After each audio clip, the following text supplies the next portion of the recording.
തനിച്ചിരിക്കുന്ന ആ അവസ്ഥയെ നമ്മളൊരു പേടിയോടെ കാണുന്നതിന് പകരം അതിനെ നമുക്ക് വേണ്ടി മാത്രമുള്ള ഒരു സമയം, ഒരു മീ ടൈം ആയിട്ട് കാണാൻ ശ്രമിക്കാം. ശരി, അൾട്ടിമേറ്റ് മീ ടൈം. അതെ, സ്വയം മനസ്സിലാക്കാനും ചിലപ്പോൾ പുതിയ ഇഷ്ടങ്ങളൊക്കെ കണ്ടെത്താനും അല്ലെങ്കിൽ എന്തെങ്കിലും കഴിവുകൾ വളർത്താനുമൊക്കെയുള്ള ഒരു അവസരമായിട്ട് ഇതിനെ മാറ്റിയെടുക്കാം.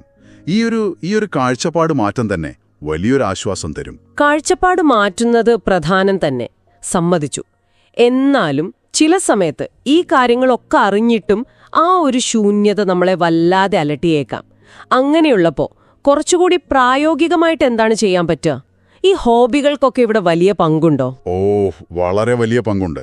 ഇഷ്ടമുള്ളൊരു ഹോബി കണ്ടെത്തുന്നത് ഏകാന്തതയെ മറികടക്കാൻ ഒരുപാട് സഹായിക്കും.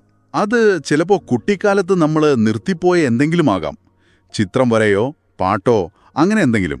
അല്ലെങ്കിൽ പുതിയൊരു കാര്യം പഠിക്കാം, ഒരു ഭാഷ പഠിക്കുന്നത് അല്ലെങ്കിൽ ഒരു ഇൻസ്ട്രുമെന്റ് പഠിക്കുന്നത്. ശരിയാണ്.